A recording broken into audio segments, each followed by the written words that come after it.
সকালের নাস্তা বানিয়ে রেখে বিছানায় শুয়ে দুই চোখ বন্ধ করার সাথে সাথে কেউ একজন এসে চুলগুলো টেনে ধরল।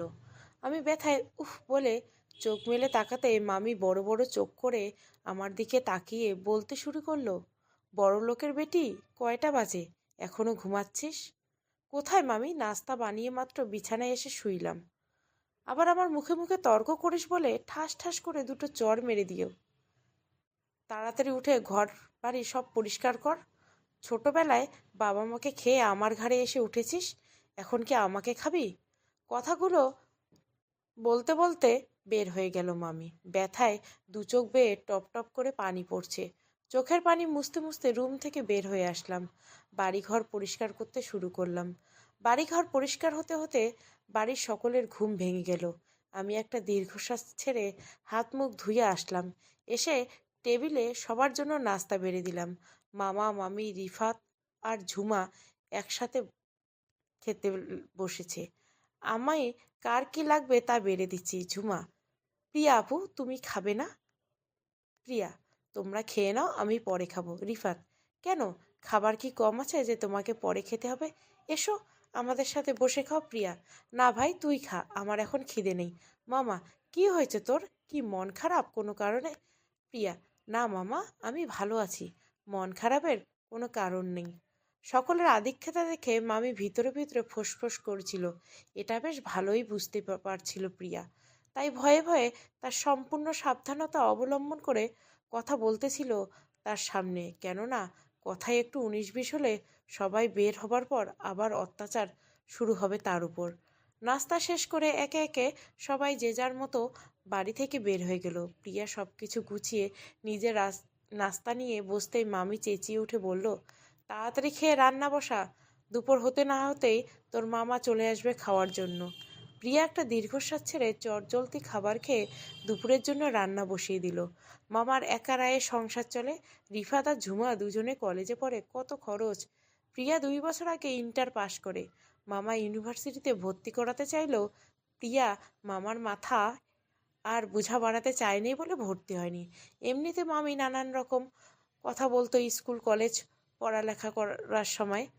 দুপুরে খাওয়া শেষ করতেই করতে মামা মামিকে আর প্রিয়াকে বলল, বিকেলে একটু ভালো কিছু রান্না আর নাস্তা আয়োজন করার জন্য। ঘটক শহর থেকে এতটা ভালো প্রস্তাব নিয়ে এসেছে।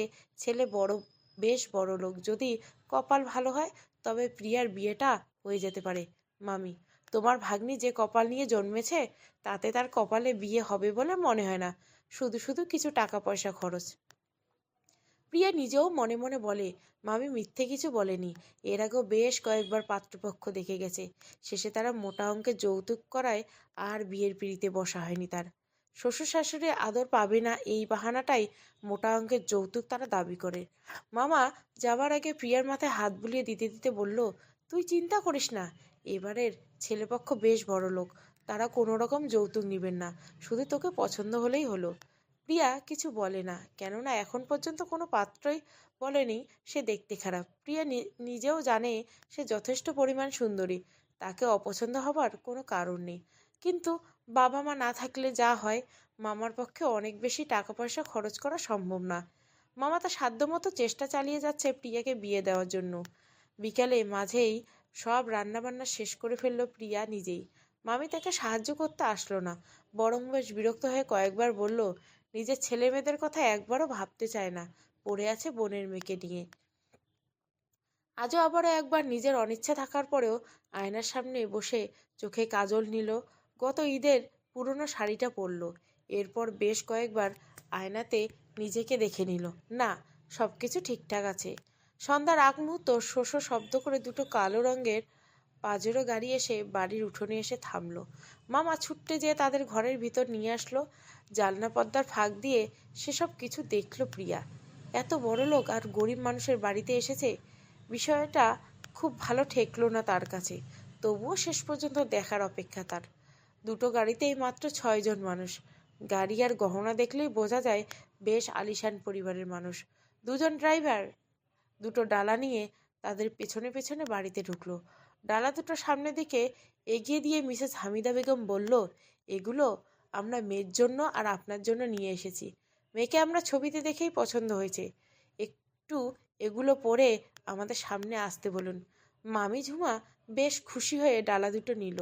পাশেই আজাদ চুপচাপ বসে আছে, তার মানে খুব একটা আনন্দ দেখা যাচ্ছে না, মনে হচ্ছে ইচ্ছার বিরুদ্ধে সে কোণে দেখতে এসেছে। বিয়ের ডালাটা প্রিয়ার সামনে এগিয়ে দিল। ঝুমা বলল, আপু, ওনারা তোমাকে এগুলো দিয়ে বলেছে পরে তাদের সামনে যেতে। প্রিয়া কিছুটা চমকে গেল, এগুলো পড়তে হবে কেন, কি আছে এর ভিতরে? বলে উপরে থাকা কাগজটা সরাতে চোখ কপালে উঠে গেল প্রিয়ার। দামি শাড়ি আর অলংকার দিয়ে ভরা পুরো ডালা। ঝুমা বলে ওঠে, ওয়াও। প্রিয়া বলে, এত দামি শাড়ি গয়না আমি কোনোদিন পরি নাই, আমি এসব পরতে পারবো না। আপু, আমি তোমাকে পরিয়ে দিচ্ছি, আমার ভীষণ লজ্জা লাগছে, যদি তোমাকে আমাকে পছন্দ না করে শেষে এসব খুলে দিতে হবে, তখন কতটা খারাপ লাগবে একবার ভেবে দেখেছিস? ভীষণ লজ্জার ব্যাপার। তাদের তোমাকে বেশ পছন্দ হয়েছে বলেই এসব নিয়ে এসেছে। তাছাড়া বরটা কিন্তু বেশ সুদর্শন, যদিও বয়স তোমার তুলনায় একটু বেশি, কিন্তু সত্যি অনেক সুদর্শন, তোমারও খুব পছন্দ হবে। কথাগুলো বলতে বলতে মামিও চলে আসলো। প্রিয়ার দিকে তাকিয়ে বলল, তোর তো দেখছি রাজকপাল রে, এত বড় বাড়ির লোকজন তোকে দেখতে এসেছে, এত দামি শাড়ি গহনা আমাদের জন্যও নিয়ে এসেছে। প্রিয়া মনে মনে ভাবছে যে মামি সবসময় তাকে পোড়া কপালি বলেছে, আর সামান্য দামি শাড়ি গহনার জন্য তাকে রাজকপালি বলেছে। মানুষ কতই না বিচিত্র। কিন্তু বিয়েটা না হলে হাজারটা কথা আর অত্যাচার করতে বিন্দু পরিমাণ দেরি করবে না মামি। মামি রুম হতে বের হয়ে গেল, তাড়াতাড়ি রেডি হয়ে নিয়ে আয়।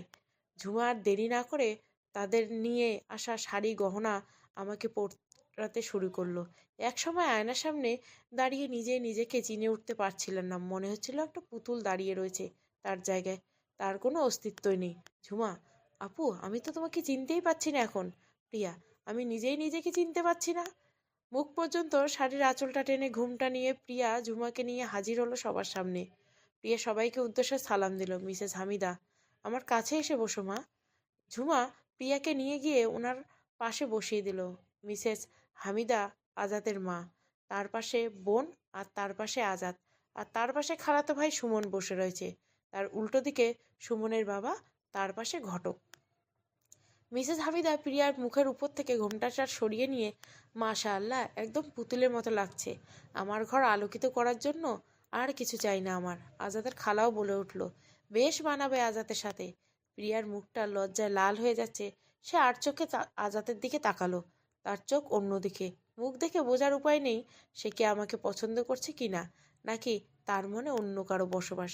এখন এমন সময় মিসেস হামিদা প্রিয়ার মামার উদ্দেশ্যে বলে উঠল, মেয়ে আমাদের পছন্দ হয়েছে, আর বেশি দেরি করতে চাই না, আজই আমরা মেয়েকে বিয়ে করে বাড়িতে উদ্দেশ্যে নিয়ে যেতে চাই। ঘটক নিশ্চয় আপনাকে আগেই সব বলেছে। মামা, জি বলেছে, কিন্তু এত অল্প সময়ে কি করে সব আয়োজন করে বলুন তো? মিসেস হামিদা, আপনাকে কিছুই করতে হবে না, শুধু কাজই রাখুন, বাকি সব আমরা করছি। মামা সব মেনে রাজি হয়ে অল্প সময়ের ভিতর আমার বিয়েটা হয়ে গেল। সবার কাছ থেকে বিদায় নিয়ে রওনা দিলাম আমার নতুন ঠিকানার উদ্দেশ্যে।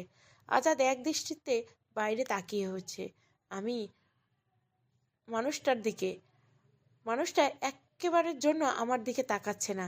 এমন অদ্ভুত কেন মানুষটা, আমি বুঝতে পারছি না। রাস্তার দুই পাশে বড় বড় গাছগুলোকে পেছনে ফেলে গাড়ি এগিয়ে চলছে দ্রুত গতিতে। জ্যোৎস্নার আলো এসে পড়ছে মাঝে মাঝে মানুষটার মুখে পড়ছে। ফর্সা মুখটা বেশ সুন্দর লাগছে। উনি ভাবলেজিন হয়ে বসেই রয়েছে, আমি যে ওনার দিকে চেয়ে রয়েছি, উনি কি তা বুঝতে পারছেন না? গাড়ি একসময় ঢাকা শহরে আসলো, এখন আর বড় গাছ দেখা যাচ্ছে না। বড় বড় দালানের আড়ালে ঢাকা পড়েছে জ্যোৎস্নার আলো। ল্যাম্পপোস্টের কৃত্রিম আলোয় আমি মুগ্ধ হয়ে চেয়ে আছি মানুষটার দিকে। এক সময় বড় একটা বাড়ির সামনে এসে গাড়ি থামালো। দারোয়ান গেট খুলে লম্বা একটা সালাম দিল। গাড়ি বাড়ির ভিতর ঢুকে পড়ল। আমি ভেবেছিলাম বাড়িটা হয়তো বেশ সুন্দর করে নানান রকম মরিচা বাতিতে সাজানো থাকবে। আমার সে ধারণা ভুল প্রমাণিত হলো। সবচেয়ে বেশি আশ্চর্য হলাম যখন আজাদ গাড়ি থেকে নেমেই একাই বাড়ির ভিতর ঢুকলো। আমি গাড়ি থেকে নামবো নাকি বসে রবো ঠিক বুঝে উঠতে পারছিলাম না। হঠাৎ মেলি কণ্ঠে বলল, ভাবি, নেমে আসো। আমি গাড়ির দরজা খুলে মেয়েটার দিকে তাকালাম। আমার সমবয়সী অপূর্ব সুন্দরী বলতে যেমন বোঝায়, মেয়েটি ঠিক তেমনই। আমাকে এভাবে তাকিয়ে দেখে মেয়েটি আরেকবার বলল, ভাবি, নামো। আমি তার কথা মতো গাড়ি থেকে নামলাম। আমার হাত ধরে বলল, ভিতরে চলো। আমি ওর হাত ধরে বাড়ির ভিতরে ঢুকলাম শুরু করলাম। দরজা খুলে যখন ভিতরে ঢুকলাম, চারিদিকে শুধু আলো আর আলো। এসির বাতাসে পুরো হিমশীতল হয়ে রয়েছে সব কিছু। আমার সমস্ত শরীর মুহূর্তে ঠান্ডা হয়ে গেল। আমার চোখ আটকে যাচ্ছে চারিদিকে পরিবেশ দেখে। আমি এদিক সেদিক তাকিয়ে দেখেই চলেছি। এত সুন্দর বাড়ি আর দামি দামি জিনিসপত্র আমি এর আগে শুধু টেলিভিশনের পর্দায় দেখেছি। আমাকে নিয়ে দোতলায় একটা ঘরে আসলো। আমি যেমনটা ছবিতে দেখেছি বেশ সুন্দর করে বাসর ঘর সাজানো থাকে, তেমন কিছুই নেই ঘরে। তবে ঘরটা বেশ সুন্দর করে সাজানো। আমাকে বিছানায় বসিয়ে দিয়ে মেয়েটা বলে উঠলো, সরি ভাবি, আসলে হুট করে তোমাদের বিয়েটা হয়েছে, তাই ঘর সাজাতে পারিনি। আমি, না না ঠিক আছে। ও, তোমাকে আমার পরিচয় দেওয়া হয়নি, আমি আরিশা, তোমার একমাত্র ননদিনী, বলে মিষ্টি করে হাসলো। আমি মুগ্ধ নয়নে তাকিয়ে রইলাম আরিশার দিকে। দেখতে যেমন সুন্দরী, তেমনি হাসিটাও সুন্দর। আমি প্রশ্ন করলাম, তুমি কি আমার নাম জানো? আরিশা এক্কেবারে সেই সুন্দর ভুবন ভুলানো হাসি দিয়ে বলল, হ্যাঁ ভাবি, জানি। তোমার নাম প্রিয়া। খুব মিষ্টি একটা মেয়ে তুমি। তোমাকে আজ সকালে আমি ছবিতে দেখেছি, আর দেখেই আমার বেশ পছন্দ হয়েছে। তুমি কি জানো আরিশা, আমি আজ পর্যন্ত এত মানুষের হাসি দেখেছি, সবচেয়ে সুন্দর হাসি তোমার। আমার কথা শুনে আরিশা বেশ কিছু সময় হেসে নিল। তারপর বলল, কি যে বলো ভাবি, সবাই বলে ভাইয়া হাসি দিলে নাকি পুরো পৃথিবী তার মায়ায় পড়ে যায়। সেখানে তুমি আমার হাসির প্রশংসা করছো, শুনলে লোকে মজা পাবে। তোমার ভাইয়া কি সত্যি হাসতে জানে? আমি তো পুরো রাস্তা তার সাথে আসার সময় বরং গম্ভীর মুখে আকাশের দিকে চেয়ে থাকতে দেখলাম। হয়তো তোমার ভাইয়ার আমাকে পছন্দ হয়নি, নয়তো তার মনের মাঝে অন্য কেউ আছে। আমার কথা শুনে আরিশা কিছুটা হকচকিয়ে গেল। তারপর নিজেকে স্বাভাবিক করে নিয়ে, ওইসব কিছু না, আর কিছু বলতে যাবে এমন সময় ঘরের দরজায় টোকা পড়ল। আরিশা বলল, ভাইয়া এসেছে, তুমি বসো, আমি যাচ্ছি, পরে তোমার সাথে কথা বলবো, বলে একটু হাসার চেষ্টা করলো। তবে এই হাসিটায় আগের মতো আর প্রাণ খুঁজে পেলাম না আমি। সম্পূর্ণ কৃত্রিম হাসি। আরিশা দরজা খুলে বের হয়ে যেতে আজাদ ঘরের ভিতর ঢুকলো।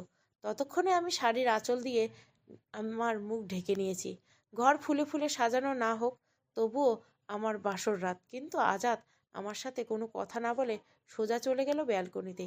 আমি তার চলে যাওয়ার দিকে তাকিয়ে দেখলাম শুধু। মানুষটা সত্যিই আজব। ব্যালকনির দরজা দিয়ে আমি স্পষ্ট দেখতে পাচ্ছি সে সিগারেট জ্বালিয়েছে। আমি সবচেয়ে বেশি অপছন্দ করি সিগারেট খাওয়া মানুষ, আর শেষে কিনা আমার কপালে এমন বর জুটছে।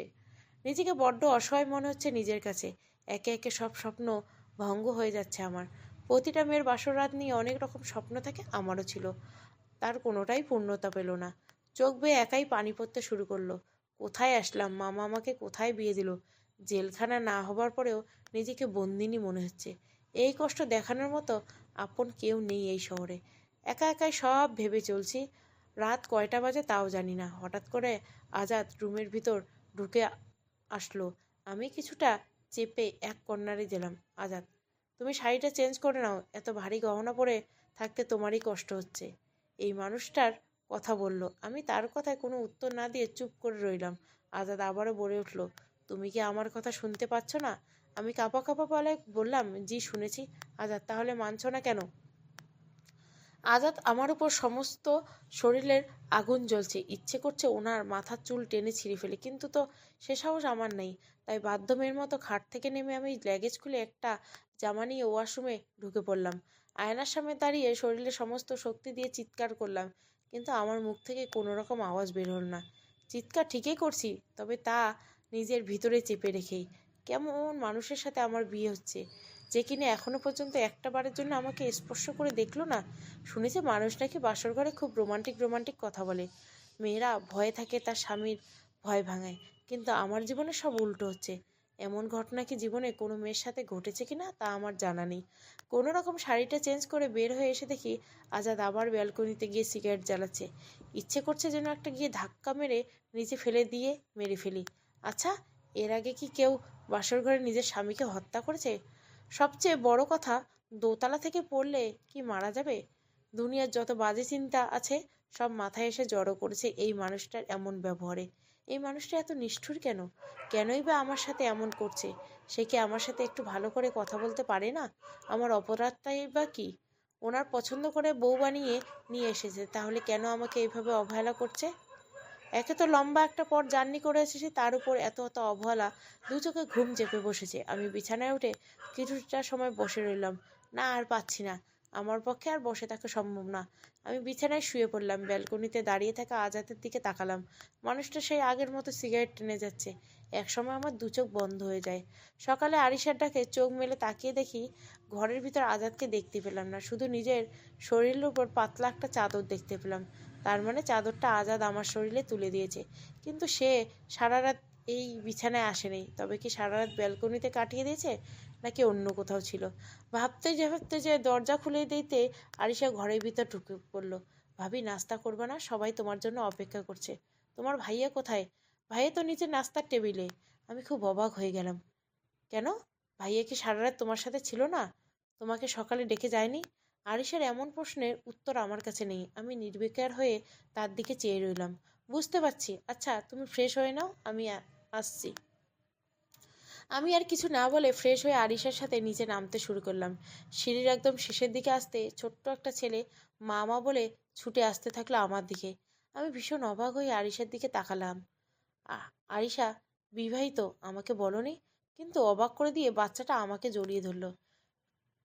আমার সমস্ত পৃথিবী মুহূর্তে এলোমেলো হয়ে গেল। মাথাটা চক্কর দিয়ে উঠল। মনে হচ্ছিল এই বুঝি ঘুরে পড়ে যাব।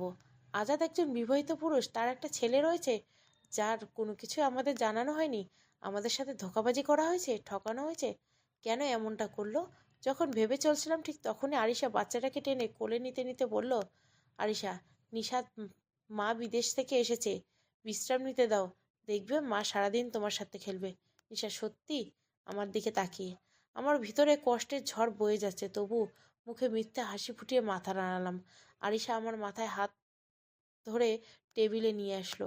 সবাই নিজেদের মতো নাস্তা করছে, আমার মুখ দিয়ে কিছুই ঢুকছে না। বারবার শুধু মনে হচ্ছে এবারে সবাই প্রতারিত।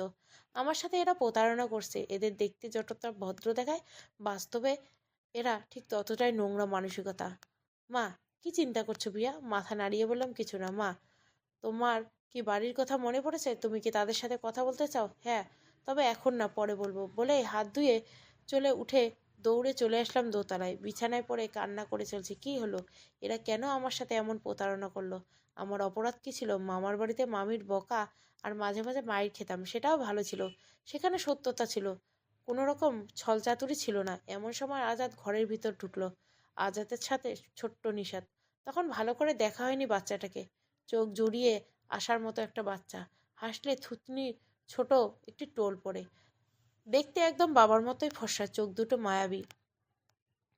নিশাদ এসে আমার পাশে বসলো। আজাদ বারান্দায় যেয়ে সিগারেট জ্বালালো। আমি নিশাদের সাথে দুষ্টুমি খেলছি আর লক্ষ্য রাখছি কখন আজাদের হাতে সিগারেট শেষ হয়। তার সাথে যে আমার অনেক কথা রয়েছে। আমাকে যে তাকে প্রশ্ন করতে হবে কেন সে এমন প্রতারণা করলো আমার সাথে। একসময় আজাদ হাত থেকে সিগারেট ফেলে দিয়ে ব্যালকনিতে দাঁড়িয়ে রইল। আমি নিশাদকে বললাম, তুমি ফুপির কাছে যাও, একটু পর মা ডেকে নিয়ে আসবে তোমাকে। নিশাদ আমার কপালে একটা চুমু খেয়ে ঘর থেকে বেরিয়ে গেল। নিশাদ বের হতে আমি ব্যালকনিতে প্রবেশ করলাম। অনেক সুন্দর করে সাজানো জায়গাটা, বেশ কয়েক রকমের ফুল আর লতাপাতার গাছ দিয়ে সাজানো। বাম পাশে দুটো চেয়ার আর একটা ছোট্ট টেবিল রাখা আছে। টেবিলের উপর ইংরেজি ম্যাগাজিন। আমার কাছে ব্যালকনিটা অসাধারণ রেখেছে। এখানে দাঁড়ালে মেইন গেটের বাইরে বড় রাস্তার অনেকটা পথ দেখা যায়। এছাড়া বাড়ির ভিতরে সুন্দর বাগান পুরোপুরি দেখা যায়। আমি আজাদের পাশে দাঁড়ালাম। আজাদ প্রথমে চমকে উঠল, পরবর্তীতে নিজেকে স্বাভাবিক করে নিয়ে এই প্রথম আমার দিকে তাকিয়ে বলল, তুমি কিছু বলবে? হ্যাঁ, আমার সাথে আপনারা কেন এমন প্রতারণা করলেন? এবার বেশ কিছুটা চমকে, কিসের প্রতারণা? তোমার কথা আমি কিছুই বুঝতে পারছি না, প্লিজ একটু বুঝিয়ে বলো। দেখুন, আমি জানি আপনি বুঝেও না বোঝার অভিনয় করেন, তবু যেহেতু বললেন আমি নিশ্চয়ই বলবো। তার আগে আমার কথা কিছু বলি। বলো। ছোটবেলায় বাবা মা মারা যায়, তারপর মামার বাড়িতে আশ্রিত হয়ে থেকেছি। মামা কখনোই আমার সাথে খারাপ ব্যবহার করতেন না, কিন্তু মামি কারণে অকারণে ইচ্ছা মতো গায়ে হাত তুলতো, নানান রকম অপমান করার চেষ্টা করতো। আমি নীরব, সব অপমান মাথা পেতে নিতাম, কেননা আমার একমাত্র আশ্রয়স্থল ছিল মামার বাড়ি।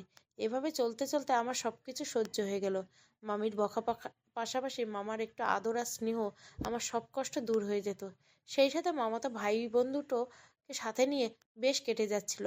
মামি কেমন জানি আমার উপর করুণা হলো। একটা একটা সময় আমাকে স্কুল ভর্তি করিয়ে দিল। আমার লেখাপড়া শুরু হলো।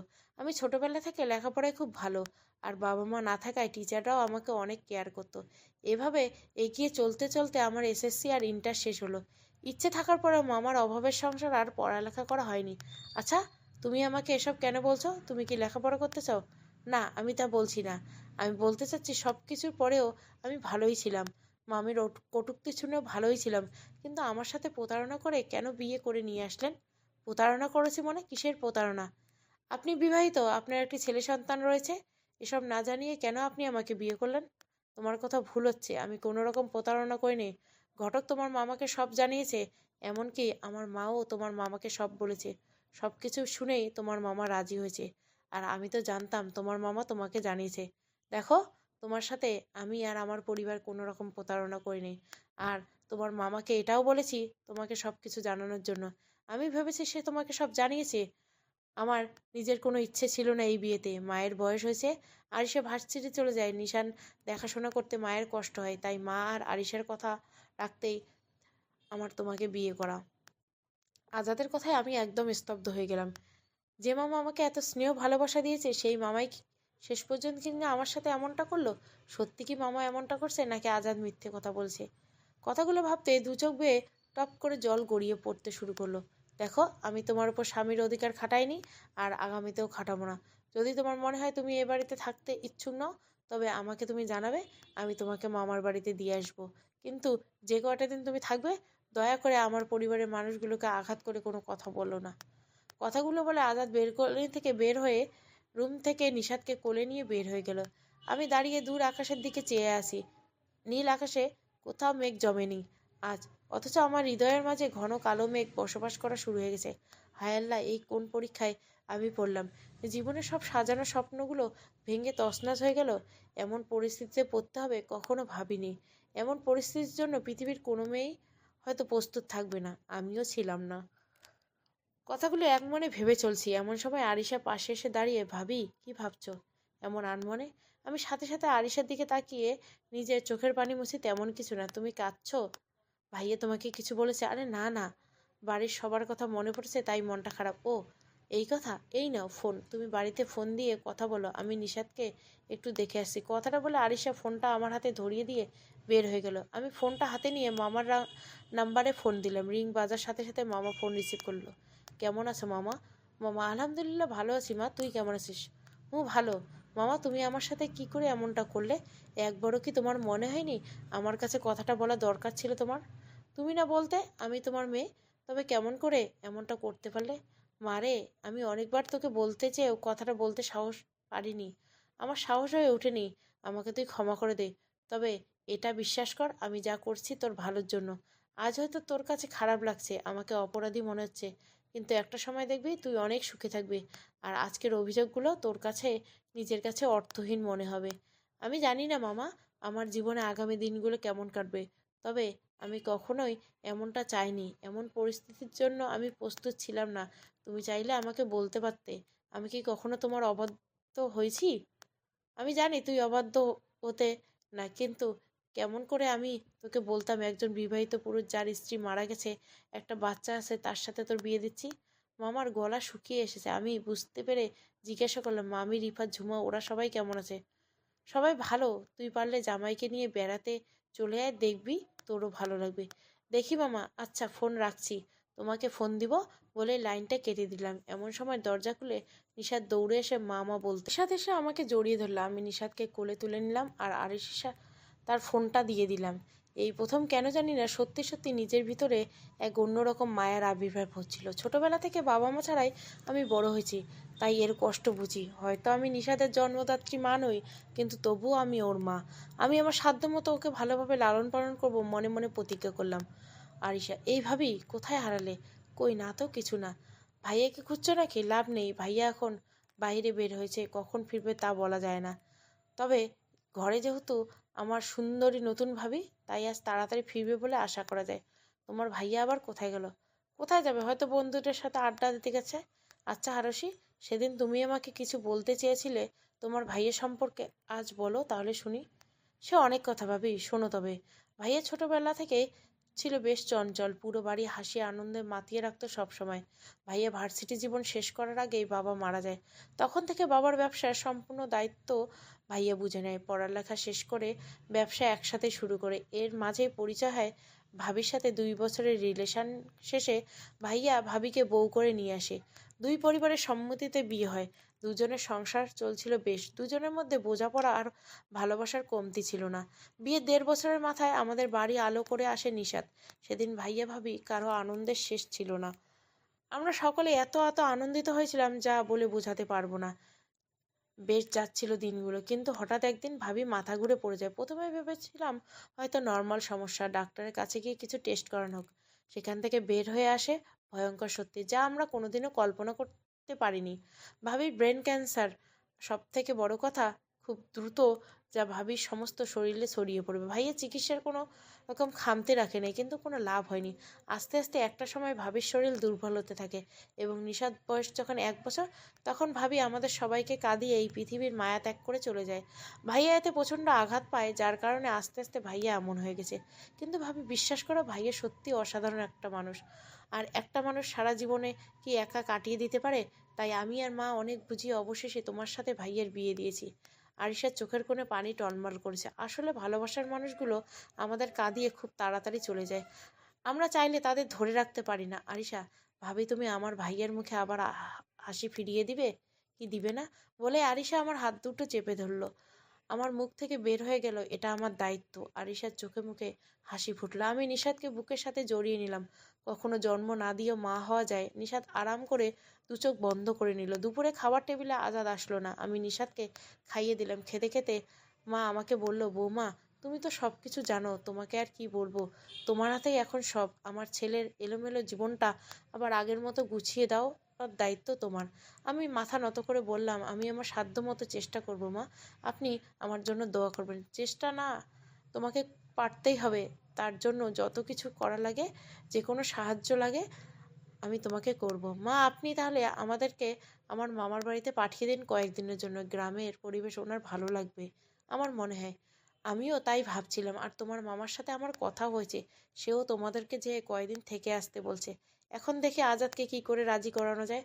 খাওয়া শেষ করে নিশাদকে নিয়ে দোতলা চলে আসলাম। বিছানায় শুইয়ে দেবার পর অল্প সময় নিশাদ ঘুমিয়ে পড়ল। আমি ওর পাশে শুয়ে রইলাম। অল্প সময় মাঝে 2 চোখ পাতা লেগে গেল। বিকালে দরজা খোলার শব্দে ঘুম ভেঙে গেল। চোখ মেলে তাকিয়ে দেখি আজাদ ঘরে ঢুকছে। আমি উঠে বসতে আজাদ ওয়াশরুমে চলে গেল। আমি বিছানা ছেড়ে নিচে নেমে ওনার জন্য খাবার বেড়ে নিয়ে দোতলায় চলে আসলাম। ওয়াশরুম থেকে বের হতে খাবার খেতে বললাম, আজাদ, আমার খিদে নেই। আপনার মুখ শুকিয়ে রয়েছে, খেয়ে নিন। না খেলে থাকলে অসুস্থ হয়ে পড়বেন, আর সব দোষ সবাই আমাকে দোষী করবে। আর তাছাড়া আপনি কোনো দুঃখে না খেয়ে থাকবেন। আমি কেন না খেয়ে থাকবো তার কৈফিয়ত কি তোমাকে দিতে হবে? যদি বলি হ্যাঁ দিতে হবে, আমি কারো কাছে কৈফিয়ত দিতে বাধ্য নেই।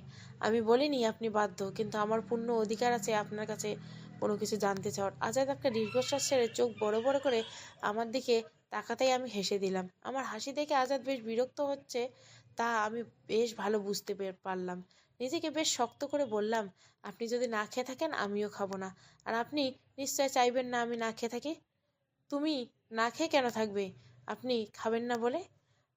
আমি না ভয়ে থাকার সাথে তোমার না খেয়ে থাকার কারণ কি? রাগান্বিত স্বরে। অনেক সম্পর্ক আছে, যেমন আমি ভালো ভালো খেয়ে মোটা হয়ে যাবো আর আপনি না খেয়ে শুকিয়ে যাবেন। বাড়ির লোকজন বা আশেপাশের লোকজন অনেক রকম কথা বলবে, তা শুনতে মোটেও ভালো লাগবে না নিশ্চয়। আর আপনি কি তা চান? কি আজব মানুষ, খেলেই কি মোটা হয় নাকি? আমি হই। দেখবো, এসব ন্যাকামো দেখাবে না একদম, আমার সহ্য হয় না। আমি মোটেও ন্যাকামো করি না, ন্যাকামো করার স্বভাব আমার নেই।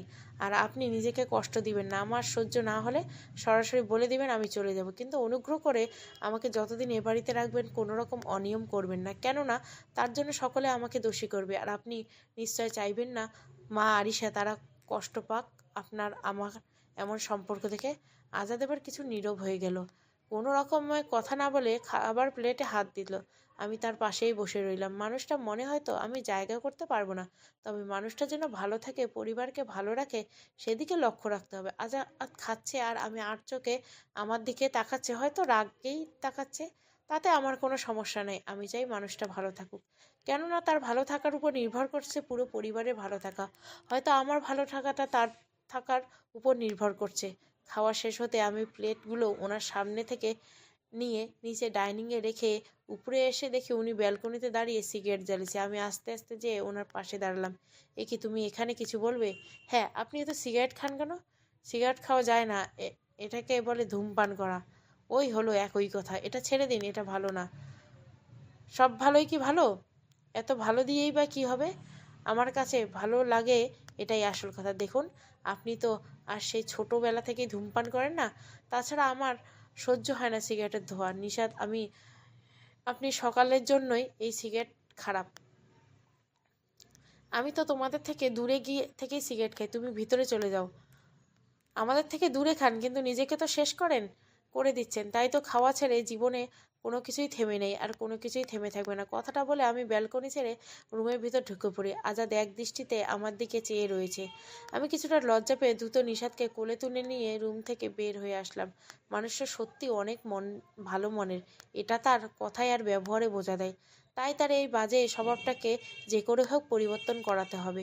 কেন জানি মানুষটার প্রতি আমার তীব্র মায়া জন্মাতে শুরু করেছে। হয়তো মায়া থেকেই ভালোবাসার শুরু। জগতে অনেক কিছু উপেক্ষা করা যায়, কিন্তু ভালোবাসার মানুষকে উপেক্ষা করা যায় না। রাতে সবাই একসাথে খেতে বসে এমন সময় মা আজাদের দিকে তাকিয়ে বলতে শুরু করলো যে, তোরা কাল সকালে প্রিয়ার গ্রামের বাড়ির পথে রওনা দিয়ে যা। আজাদ, আমার অনেক কাজ আছে অফিসে, আমি যেতে পারবো না মা। অফিসে কাজ দুদিন পরে করলেও কোনো সমস্যা নেই। প্রিয়ার মামার শরীর খুব একটা ভালো না। আমি ওনাকে কথা দিয়েছি তোরা কালকে সকালে রওনা দিবি। হুট করে কথা দিলেই হলো? সব দিক থেকেই তো হবে, তাই না মা? আমি সব কিছু বিবেচনা করেই বলছি। তোরও একটু রিফ্রেশমেন্টের প্রয়োজন। গ্রামে গেলে আশা করি তোর ভালো লাগবে। আজাদ আর কিছু বলল না, চুপচাপ খেয়ে নিষাদকে নিয়ে উপরে উঠে গেল। আমি, আরিশা আর মা খাওয়া শেষ করে সব গুছিয়ে বেশ কিছু সময় গল্প করে কাটালাম। তারপর মা বলল 2 কাপ কফি বানিয়ে উপরে নিয়ে যাওয়ার জন্য। আজাদের কফি খুব পছন্দ। আমি মাকে বললাম, আমি কফি বানাতে পারি না। আরিশা, চলো ভাবি, আমি তোমাকে কফি বানাতে সাহায্য করি। আমি আরিশার সাথে নিয়ে কিচেনে গেলাম। গল্প করতে করতে দুজন মিলে কফি বানালাম। কফি নিয়ে দোতলায় আসতে থেকে আজাদ ব্যালকনিতে দাঁড়িয়ে রয়েছে, নিষাদ বিছানার মাঝে ঘুমিয়েছে। কফির মগ হাতে দিয়ে ব্যালকনিতে যেতে আজাদ সিগারেট ফেলে দিল। আমি হাসি দিয়ে কফির মগ বাড়িয়ে দিলাম। আজাদের চোখের দিকে তাকিয়ে বললাম, সিগারেট তো ফেলে দিতে বলিনি আজাদ। আমার জন্য কারো অসুবিধা হোক তা আমি চাই না। আমি চাই সবাই ভালো থাকুক, সুখে থাকুক। আর আপনি নিজে ভালো থাকবেন না? আমি তো বেশ ভালো আছি। আপনি কি জানেন, আপনি যাদের সুখে চান, ভালো চান, সেই মানুষগুলো আপনার ভালো থাকবে, কিংবা আপনার ভালো থাকাটা তাদের কাম্য। জানি, তাই ভালো হয়ে আছি। কফি ভালো হয়েছে? আমি একটু হেসে বললাম, আসলে আমি কফি বানাতে পারি না। আরিশার সাহায্য করলো, তা আমি বানালাম। আপনার অনেক দায়িত্ব। পৃথিবীর সবচেয়ে বড় নির্মম বাস্তবতা, আমরা কেউ চিরকাল বেঁচে থাকবো না, কিন্তু সময় থেকে থাকবে না। আমি জানি শুভ্রা আপুকে আপনি অনেক ভালোবাসতেন, আর আপু আপনাকে অনেক ভালোবাসতো। তার স্মৃতি আপনি কোনোদিন ভুলতে পারবেন না, আর ভোলাও সম্ভব না। আর আমিও চাই না আপনি আপুকে কখনো ভুলে যান। তোমাকে শুভ্রার কথা কে বলেছে? আরিশা? আরিশা বলেছে। তা না হলে আমি কি করে জানতাম?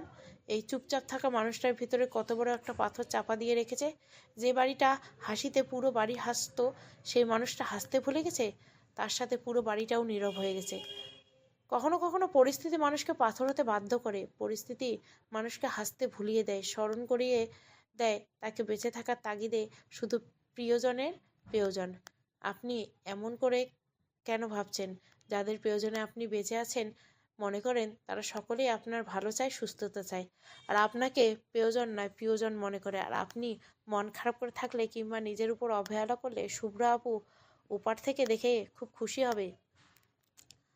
রাত বেড়ে চলছে, চারিদিকে অন্ধকার হয়েছে, তবুও আজ কথা যেন শেষ হতে চাচ্ছে না। মানুষটা ভিতরে যত কষ্ট বেদনা লুকায়িত আছে, খুব ইচ্ছে করে সব নিংড়ে বের করে নিয়ে আসি। সব দুঃখ ওগুলো ভুলিয়ে দিয়ে শুধু ভালো থাকতে শিখুক মানুষটা, যেমনটা করে তার চারিপাশের মানুষগুলোকে ভালো রেখেছে আজাদ।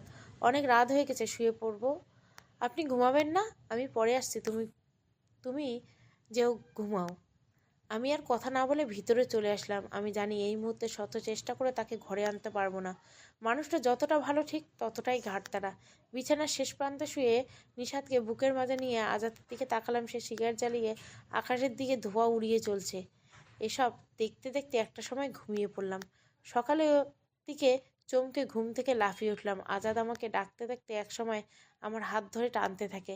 হালকা ঘুম অবস্থায় আমি কিছুটা ভয় পেয়ে যাই।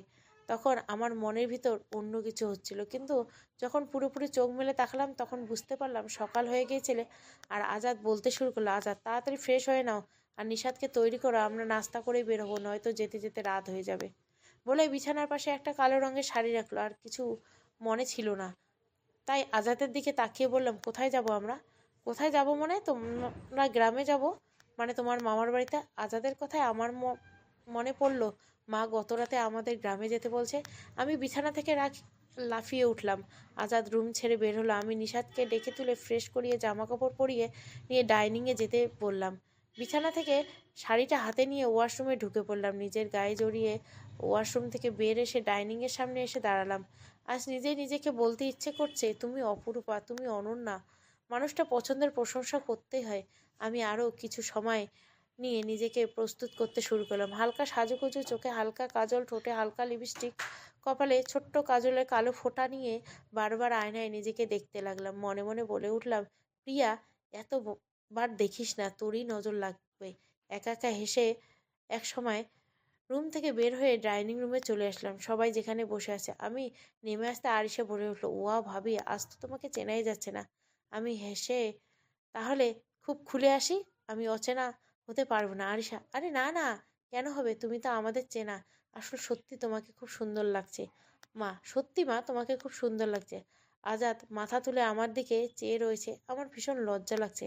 আমি মাথাটা নিচু করে নিয়ে নাস্তা করতে শুরু করলাম।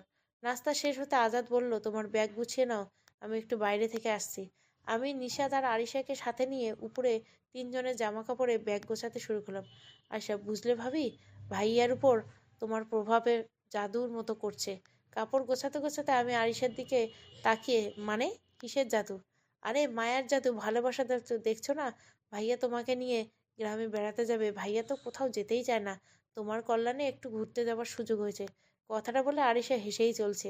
আমিও ওর হাসির সাথে তাল মিলিয়ে কিছুটা সময় হেসে বললাম, আরিশা, তুমিও চলো আমাদের সাথে। না ভাবি, এখন যাব না, যাবার অনেক সময় আছে। এখন তোমরা দুজন কাছাকাছি থাকো, একে অপরের সাথে বেশি ঘনিষ্ঠ হও, তোমাদের মাঝে ভালোবাসার সৃষ্টি হোক, এটাই তো আমি চাই। আমি কিছু না বলে শুধু চেয়ে রইলাম আরিশার দিকে। আচ্ছা, ও আমার কাছে যা প্রত্যাশা করে আমি কি তা দিতে পারবো, না ব্যর্থ হব ওদের চোখে ছোট হয়ে বাকিটা জীবন পার করতে? এসব ভাবতে ভাবতে ব্যাগ গুছিয়ে নিলাম। দরজা নক করতে আরিশা উঠে দাঁড়ালো। আমি যেন দরজা খুলে দিতেই আজাদ ঘরের ভিতর ঢুকে পড়ল। আরিশা, তোমরা আসো, আমি নিশাদকে নিয়ে নিচে অপেক্ষা করছি বলে নিশাদকে কোলে নিয়ে রুম থেকে বের হয়ে গেল। আজাদের সাথে আমি নিচে নেমে এসে মায়ের কাছ থেকে বিদায় নিয়ে বের হলাম। আজাদ ড্রাইভারকে বলল সে যেন গাড়ি চালাবে। আমাকে আর নিশাদকে সামনে বসতে বলল। দুজনে উঠে পড়লাম গাড়িতে। আজাদ গাড়ির ভিতর থেকে গাড়ি বের করতে করতে সিট বেল্ট বাঁধার জন্য। আমি তার দিকে তাকিয়ে বললাম, আমি বাঁধতে পারি না। সে এক সাইডে গাড়ি পার্কিং করে বেল্ট ধরে লাগিয়ে দিতে লাগলো। আমার সমস্ত শরীর কেঁপে উঠল। কোমরে তার হাতের স্পর্শ। সে বেল্ট লাগাতে লাগাতে বলল, এভাবে বেল্ট পরতে হয়, এরপর থেকে নিজে লাগাবে। আমি মাথা নেড়ে হ্যাঁ সূচক বুঝলাম। নিশাদ, আম্মু, তুমি কি পারো না কেন? আমি নিশাদের দিকে তাকিয়ে হেসে বললাম, তোমার বাবা শিখিয়ে দিবে বলে। আমার কথা শুনে নিশাদ হেসে দিল। গাড়ি এগিয়ে চলতে শুরু করলো আর শহরের উঁচু উঁচু বিল্ডিংগুলো পেছনে পড়তে লাগলো। জানলা খোলা বাতাস এসে আমার চুলগুলো লাগছে। চুলগুলো বাতাসে এলোমেলো হচ্ছে। নিশাদ কোলে ঘুমিয়ে পড়ছে। ওকে জড়িয়ে ধরে রেখেছি। আজাদ এক মনে গাড়ি চালাচ্ছে আর আমি মুগ্ধ হয়ে আছি তার দিকে। মনে হচ্ছে মানুষটা আমার কতদিনের চেনা, কতই না আপনজন। তুমি কি কিছু ভাবছো? কই কিছু না তো। এভাবে আমার দিকে চেয়ে রয়েছে কেন? আপনি কি করে বুঝলেন আমি আপনার দিকে চেয়ে রয়েছি? আজাদ, পাশে বসে আমার দিকে চেয়ে রয়েছো, এটা বুঝতে পারা কোনো কঠিন কাজ না। তাহলে কঠিন কাজ কি? আজাদ, পৃথিবীতে অনেক কঠিন কঠিন কাজ রয়েছে যা আমি অনেক চেষ্টা করলেও পারবো না, কারণ সব কাজ সবাইকে দিয়ে হয় না। এটা ঠিক বলছেন। দুজনে কথা বলছে আর গাড়ি এগিয়ে চলছে সহস্রে গ্রামের দিকে। দুপুরে একটা বড় হোটেলের সামনে গাড়ি পার্কিং করা হলো। আমরা তিনজনে গাড়ি থেকে নেমে হোটেলে ঢুকে ফ্রেশ হয়ে দুপুরের খাবার খেয়ে নিলাম। সেখানে কিছুটা সময় রেস্ট নিয়ে আবার রওনা হলাম গ্রামের পথে। নিশাদ, আচ্ছা আম্মু, গ্রাম দেখতে কেমন? গ্রাম দেখতে অনেক সুন্দর। তুমি কখনো গ্রামে যাওনি? নিশাদ, না, আমি কখনো গ্রামে যাইনি। আচ্ছা বাবা, আমি তোমাকে নিয়ে এবার গ্রামে অনেক ঘুরবো। নিশাদ, বাবাকে সাথে নিবা না? তোমার বাবা যদি ইচ্ছে হয় তবে আমাদের সাথে ঘুরবে, সে তো ছোট মানুষ নয়, তাই না? এভাবে তিনজন গল্প করতে করতে বিকালে ভিতরে আমার চেনা গ্রামে চলে আসলাম। কি পরিমাণ ভালো লাগছিল বলে বোঝাতে পারবো না। মামা মামি সবাই খুশি। মামাকে আমার শাশুড়ি আগেই ফোন দিয়ে আমাদের আসার কথা জানিয়ে দিয়েছিল। মামা আর মামি নানান আয়োজন করেছে, বেশ কয়েক রকম পিঠা বানিয়েছে মামি। কলেজ শেষ করে বাসায় এসে ঝুমা আর রিফাত আমাদেরকে দেখে কি পরিমাণ আনন্দ হয়েছে তা বলে বোঝাতে পারবো না। ঝুমা দৌড়িয়ে ধরে কান্না করে দেয়। ছোটবেলা থেকে ওদের দুই ভাই বোনকে স্নেহ ভালোবাসা দিয়ে বড় করেছি, এত সহজে ওরা আমাকে ভুলতে পারবে আর আমি ওদেরকে ভুলতে পারবো? পাঁচজন একসাথে বসে গল্প করছি, সাথে গল্পের আসর ও বেশ জমে উঠছে। গল্পে গল্পে নাস্তা করছে আর মামি রান্না করছে। আমি ওদের রেখে রান্নাঘরে চলে আসলাম মামিকে সাহায্য করার জন্য। আমাকে দেখে মামি বলে উঠলো, কিরে মা, তুই নতুন জামাই রেখে এখানে কেন আসছিস? তোমাকে রান্নায় সাহায্য করতে। আর তোমার সাথে আসার পর কোনো রকম কথা হলো না মামি। কথা বলার সময় কি শেষ হয়ে গেছে? যা এখন, যে জামাইকে সময় দে। তোকে সময় দেওয়ার জন্য তো সারা জীবন পড়ে আছে। মামি, তোর সাথে অনেক খারাপ ব্যবহার করেছি, যদি পারিস আমাকে ক্ষমা করে দিস। কথাটা বলার সময় মামির কণ্ঠটা ভারী হয়ে আসছিল। চোখের কোণে পানি জমে গেছে। মামির হাতটা শক্ত করে ধরে, কি বলছো তুমি এসব? তুমি অন্যায় কেন করবে? মায়ের আদরে বড় করেছো। মাকে তো জন্মের পর পাইনি, তুমি আমার মা। মা হয়ে মেয়েকে শাসন করেছো, তাতে অন্যায় কি? আমার কথা শুনে মামি এবার কেঁদেই দিল। মামিকে শক্ত করে জড়িয়ে ধরলাম। আমি এখন বুঝতে পারছি অভাবের কারণে মামি একটা সময় এমন করেছে, আর মামি যেসব সময় আমার সাথে খারাপ ব্যবহার করেছে তা না। জীবনের বাস্তবতায় এতটাই আপন মানুষ দূরে গেলে তার গুরুত্ব বোঝা যায়। গত 2 দিন ধরে আমি বুঝেছি কতটা আপন ছিল মানুষগুলা। প্রতিটা মুহূর্ত আমি সবাইকে মনে করছি। মামি, যা জামাইকে সময় দেয়। তুমি যাও, আমি রান্না করে যে কথা বলো। মামি, আমি কি কথা বলবো? আচ্ছা, ওদের পরিবার কেমন? তোকে কি কোনো রকম কষ্ট দেয়? না মামি, তারা সবাই খুব ভালো। আমার কোনো রকম অসুবিধা হচ্ছে না সেখানে, বরং বেশ সুখেই রয়েছে। মামি, যাক, আল্লাহ তোর উপর মুখ তুলে চেয়েছে। দোয়া করি আল্লাহ সারা জীবন তোকে সুখে শান্তিতে রাখুক। দুজনে গল্প করতে করতে রান্না শেষ করলাম। রান্না শেষে এসে দেখি তখনও তারা গল্প করছে। আমি নিশাদকে কোলে নিতে নিতে বললাম, গল্প করে সারা রাত পার করবে নাকি তোমরা? আজাদ, মন্দ হয় না যদি গল্প করে রাত কাটিয়ে দেওয়া যায়। তারপর সারাদিন ঘুমাবেন, তাই তো? তাহলে গ্রামে এসে লাভ কি বলুন? গ্রামের সৌন্দর্য উপভোগ করা না গেলে? আজাদ, সারাদিন ঘুমাবো কেন? মানুষ রাত জাগলে যে দিনে ঘুমাবে এমনটা নয় তো। গল্প করতে করতে মামা চলে আসলো। মামাও এসে আমাদের সাথে গল্পে যোগ দিল। বেশ কিছু সময় মামি সবকিছু রেডি করে সকলকে ডাক দিল। সবাই একসাথে রাতের খাবার খেতে বসলো। বাইরে প্রচণ্ড বাতাস শুরু হয়ে গেল, তাতে বিদ্যুৎ চলে গেল। মামি হ্যারিকেন জ্বালানো। খাবার শেষ করে ওতে খুব বৃষ্টি শুরু হলো। রিফাত নিশাদকে কোলে নিয়ে বলল, ও আমার সাথেই থাকবে। তুমি আর দুলাভাই তোমার রুমে যে থাকো বলে নিশাদ চলে গেল।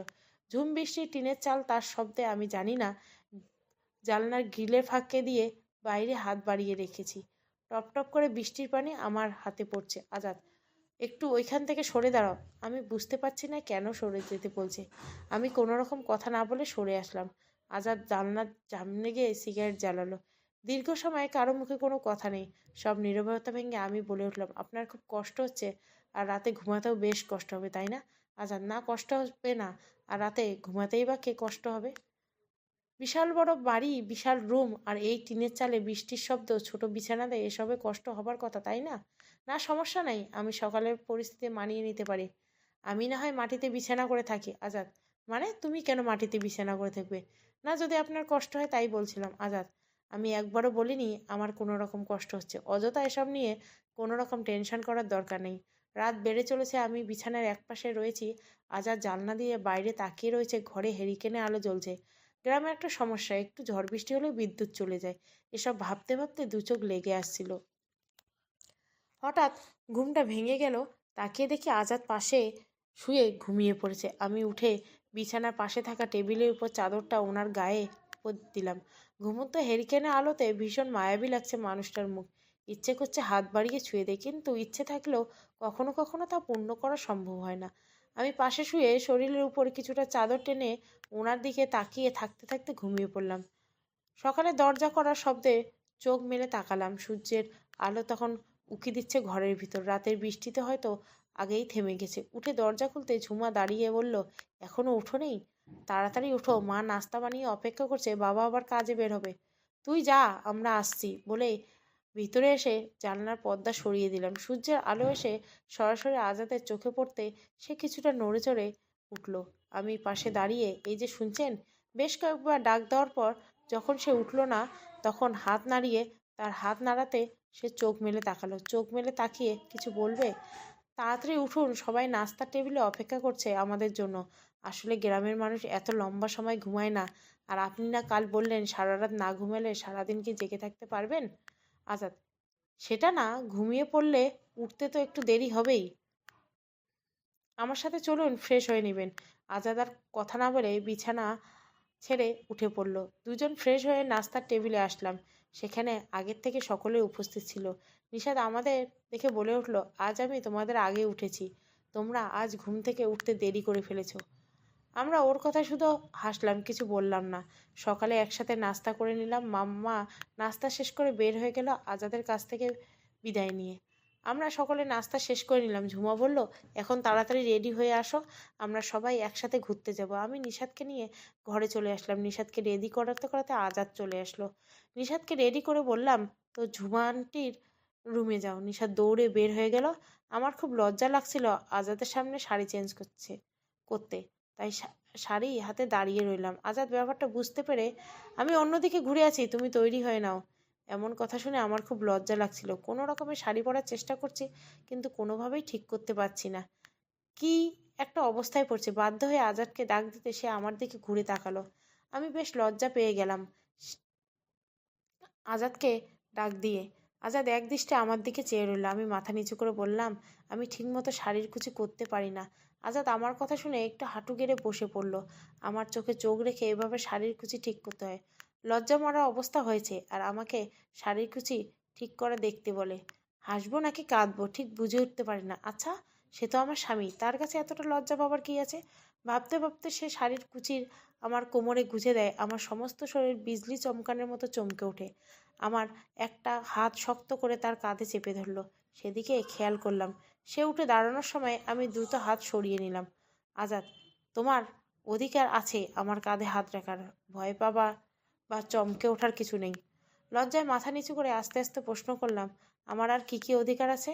আজাদ আমার দিকে তাকিয়ে সময়ের সাথে সবটাই জেনে যাবে। কথাটা বলে ব্যাগ থেকে পাঞ্জাবি বের করতে পড়তে শুরু করলো। আকাশি রঙের পাঞ্জাবি। শরীর থেকে শার্টটা খুলে ফেলতে ওনার লোমভর্তি খোলা বুকটা আমার সামনে উন্মুক্ত।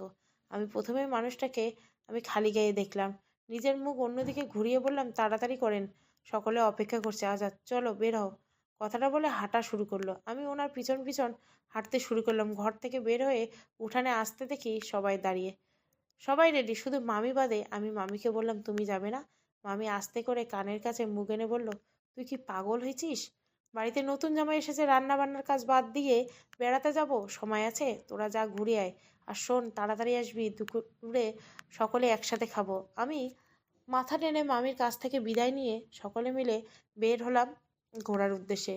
নিশাত দারুণ উল্লাসিত। গ্রামে মেঠো পথ, বড় বড় গাছ, পাখির কিচিরমিচির শব্দ, ছোট ছোট ফুলের থাকা শাপলা ফুল, বিশাল সবুজ মাঠ, সব কিছু যেন আমাদের মুগ্ধ করছে।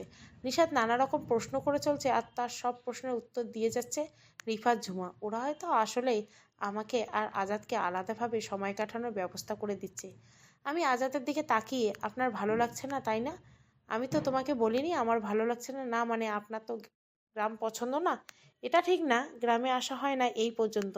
সকলের ভালো লাগে। তোমাকে শাড়িটা বেশ মানিয়েছে। আজাদের মুখ থেকে প্রশংসা শুনে লজ্জা পেলাম। মুখ ফসকে বেরিয়ে আসলো, পাঞ্জাবিতে আপনাকে বেশ লাগেছে হয়তো। গল্প করছি আর এগিয়ে চলছে। বেশ কিছুটা সময় হাঁটার পর কবরস্থানের সামনে আসলাম। আমি কিছুটা সময় দাঁড়িয়ে পড়লাম। আজাদ এসে প্রশ্ন করলো, কেন দাঁড়ালে? ওই কবরস্থানে আমার বাবা মার কবর রয়েছে, তারা চিরতরে ঘুমিয়ে রয়েছে ওখানে। আজাদ রিফাতকে ডাক দিয়ে আমাকে আর ঝুমাকে বাইরে থাকতে বলে নিশাদকে নিয়ে ভিতরে ঢুকে পড়ল। আমি আর ঝুমা কবরস্থানের বাইরে দাঁড়িয়ে রইলাম। তারা কবর জিয়ারত করার জন্য ভিতরে গিয়েছে। সত্যি মানুষটা বাইরে যতটা শক্ত, ভিতরে ততটা নরম। তিনজন বের হয়ে আসার পর আবার হাঁটতে শুরু করলাম। হাঁটতে হাঁটতে নদীর ঘাটে আসলাম। সেখানে সারিবদ্ধভাবে বহু নৌকা খাটে বাঁধা। নিশাদ বলল সে কখনো নৌকায় উঠনে। ঝুমা, তুমি কি নৌকা উঠবে? খুব মজা। নিশাদ, হ্যাঁ উঠবো। সবাই মিলে একটা নৌকায় উঠলাম। আমাদের নৌকার কোনো গন্তব্য নাই। আজাদ বলল, আমাদের কিছুটা সময় ঘুরিয়ে নিয়ে আসুন। সবাই নৌকায় বসে রইলাম। নৌকার নদীর বুকে নৌকা ভাসতে লাগলো। আমি আজাদের পাশে বসলাম। রিফাতের কোলে বসলো নিশাদ, আর পাশেই ঝুমা। নৌকা ভেসে চলছে। মাঝে মাঝে ইঞ্জিন চালিত স্টিমারগুলো যখন দ্রুত গতিতে যাচ্ছে তখন নৌকা দোল খাচ্ছে। তাতে বেশ আনন্দ পাচ্ছে নিশাত। সে আনন্দের সাথে মজা মজা করে চিৎকার করে বলছে। তা দেখে মাঝে মাঝে আজাদ মুচকে হাসি দিচ্ছে। সত্যি মানুষটার হাসিতে অনেক মায়া আছে, অনেক সৌন্দর্য আছে। আমি মুগ্ধ নয়নে চেয়ে দেখছি। প্রায় আধ ঘন্টা নৌকায় ঘুরে চলে আসি। নৌকা থেকে নেমে হাঁটতে শুরু করি। দুপুর হয়ে আসছে। সবাই মিলে বাড়ির উদ্দেশ্যে হাঁটা শুরু করি। ঝুমা, রিফাত, নিশাদকে সামনে আর আমি আর আজাদ পিছু পিছু। আপনার হাসি খুব সুন্দর আজাদ। হয়তো হয়তো হ্যাঁ, এখন থেকে সবসময় হাসি খুশি থাকবেন, বেশ লাগে আপনাকে। আজাদ মুখ ফুটে একটু হাসলো, বলল, চেষ্টা করব। চেষ্টা করলে হবে না, হাসতে হবে, সবাইকে হাসাতে হবে। গল্প করতে করতে পুরো গ্রাম সকলের বাড়ি চলে আসলাম। দুপুরের খাওয়ার সবাই যার যার মতো রুমে চলে আসলো রেস্ট নেবার জন্য। বিছানায় শুয়ে নিশাদের মাথায় হাত বুলিয়ে দিতে দিতে নিশাদ একসময় ঘুমিয়ে গেল। আমারও দু চোখ বন্ধ হয়ে আসলো। বিকেলে বজ্রপাতের শব্দে ঘুম থেকে লাফিয়ে উঠলাম। আজাদ একপাশে শুয়ে আমাকে এভাবে লাফিয়ে উঠতে দেখে প্রশ্ন করলো, ভয় পেয়েছে কিনা। হ্যাঁ, বজ্রপাত শব্দে আমার ভয় লাগে। আজাদ, এত বড় হয়েছে তাও ভয় পাও? ছোটবেলা থেকেই আমি এই শব্দে ভয় পাই। আজাদ শব্দ করে হেসেই দিল। তার হাসির সাথে সাথে আবারও বজ্রপাত হলো। আমি ভয়ে দুহাত কান চেপে ধরলাম। আজাদ এবার বলেই উঠল, তুমি কি সত্যিই ভয় পাও?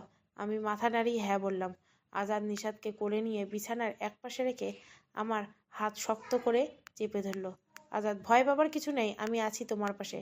সারা জীবন থাকবেন তো আমার পাশে? আজাদ, যতদিন বেঁচে থাকবো ততদিন। তাতেই হবে আমার। কেউ চিরদিন বেঁচে থাকে না। বৃষ্টি বেড়েই চলছে। দরজায় অপর প্রান্তে ঝুমা নক করে বলল, ভিতরে আসতে পারি? ঝুমার কণ্ঠ শুনে আজাদ হাত ছেড়ে দিল। আয়, ভেতরে আয়। ট্রে হাতে ঢুকে, এই নাও, এই বৃষ্টির দিনে চায়ের সাথে ঝুরি পিঠা খেতে বেশ মজা লাগে। আজাদ ঝুমার দিকে তাকিয়ে, তুমি আমাদের সাথে বসে খাও। না না, আমার অনেক কাজ আছে, আপনারাই খেয়ে নিন। তোমাকে বসতে বলছে আর আমি জানি তোর কোনো কাজ নেই। ঝুমা এবার বেশ বিপদে পড়ে গেল আমার কথা শুনে। আর কোনো কথা না বলে আমাদের সাথে বিছানায় পড়ল। এমন সময় বাইরে থেকে রিফাতের কণ্ঠ শুনে তাকে ভিতরে আসতে বলল। সেও ভিতরে এসে চারজনে মিলে গল্প করতে করতে চা নাস্তা খেয়ে নিলাম। রাত হয়ে এসেছে, অথচ বৃষ্টি থামার কোনো নাম নেই। এদিকে বিদ্যুৎও নেই। ঝুমা, তোমরা বসো, আমি যেয়ে দেখি আম্মুর রান্না হলো কিনা। তুই বসে গল্প কর, আমি গিয়ে দেখছি। বলে উঠতে গিয়ে রান্নাঘরে চলে আসলাম। মামির সব রান্না হয়ে গেছে। মামির সাথে সব খাবার টেবিলে নিয়ে আসতে সহযোগিতা করলাম। মামি, যা সবাইকে নিয়ে আয়, খেতে বসবি।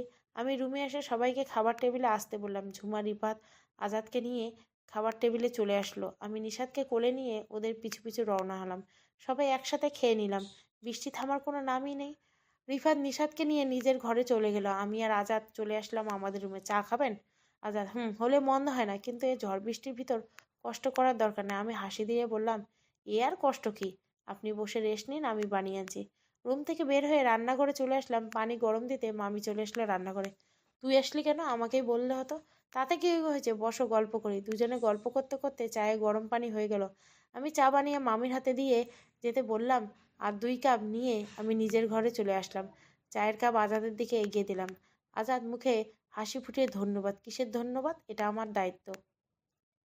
আজাদ কিছু না বলে চায়ের কাপে চুমুক দিয়ে আমার দিকে চেয়ে রইল। আমিও আজাদের দিকে মনোমুগ্ধ মতো চেয়ে রইলাম। মানুষটাকে যতই দেখছি ততই মুগ্ধ হচ্ছি, ততই তাকে ভালোবেসে ফেলছি। আচ্ছা, মানুষটার মনের কি আমার জায়গা হবে, নাকি সে সব কিছু শেষে আমাকে ভালোবাসতে পারে না? গল্প চলবে। আগামীকাল আমি নেক্সট পার্ট দিব। ভালো লাগলে অবশ্যই লাইক, শেয়ার এবং সাবস্ক্রাইব করবেন। Thank you for watching.